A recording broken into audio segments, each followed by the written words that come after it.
right, acing the argument FRQ. This is a tricky one, acing the argument FRQ. The reason I say it's tricky is because the argument FRQ requires you to brainstorm your own evidence. And you really have to read the prompt closely.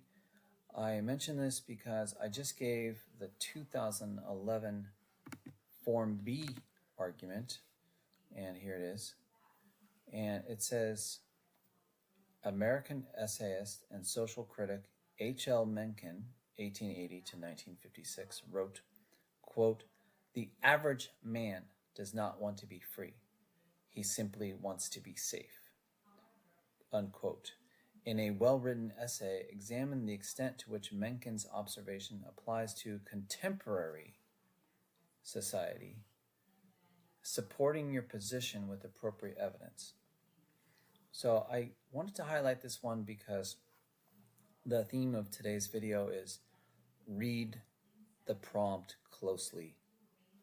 Okay. First thing I notice is it says the average man. Okay, so I had a lot of students write about Frederick Douglass. Frederick Douglass is not an average man. He's an exceptional man from history. Okay, this is talking about like the everyday guy. Okay, the everyday gal. The average man does not want to be free. He simply wants to be safe. In a well-written essay, examine the extent. Okay, when it says the extent, think like the degree. Is this always true?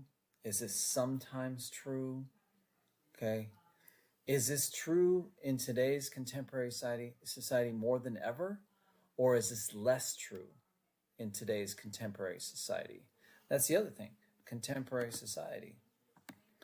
Contemporary society is modern society. Okay, what's happening now? Like Russia, Ukraine, Israel, Hamas, President Trump, Putin.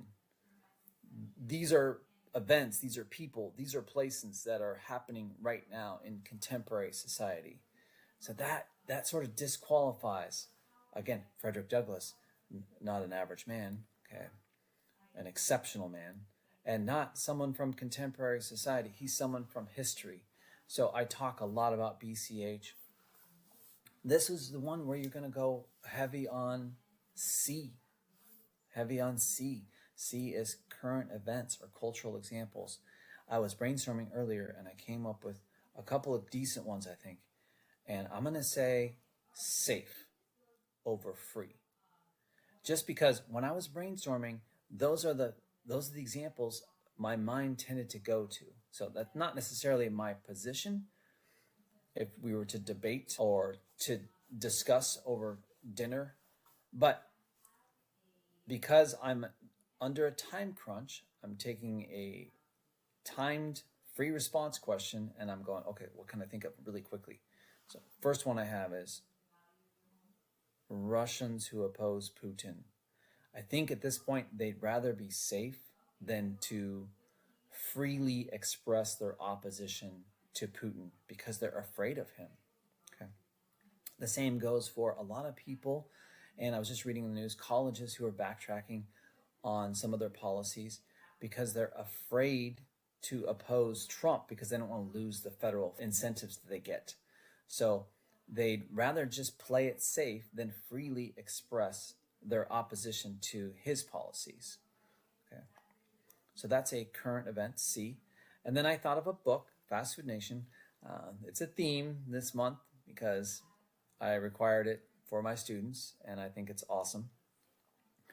When we read Fast Food Nation, we realized that a lot of these employees who'd come through the Devil's Highway or other routes to get to America and get jobs at the meat packing plants or the slaughterhouses, they were given really adverse working conditions, and they were not free in their expression to complain or to gripe or to raise concerns. They'd rather just play it safe and keep their job and not have that freedom of expression that Americans tend to want to lean on. And then the other example I would give is another sort of current event, and I would talk about China and COVID. During COVID, the Chinese, they gave up a lot of freedoms. They locked down cities. They locked down certain provinces of China during COVID. So they gave up their freedoms, their freedom to travel and some of their liberties in order to be safe, to stop COVID from spreading. And even other countries did the same. I have a friend who he just so happened, this is one of my best friends from high school, he just so happened to get transferred to Hawaii right when COVID happened. And Hawaii was on a strict lockdown, okay? So they gave up a lot of freedoms, okay, because they wanted to be safe from COVID and they didn't want it to spread to the extent that it did in other areas.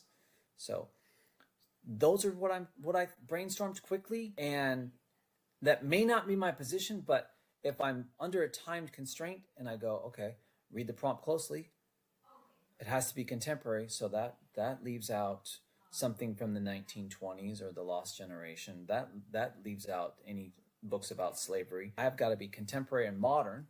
And then I was brainstorming and seeing that all of my information and support was for the safety position. So I'm going to lean that way. So I hope that's helped. Make sure you read the prompt closely. This is sometimes the shorter prompts, even though it's like just a few lines, the key words are really key and you have to zero in on them. Otherwise, you're kind of going off topic, talking about whether the early American patriots chose to be safe rather than try to achieve freedom. That's not contemporary. I hope this is helpful.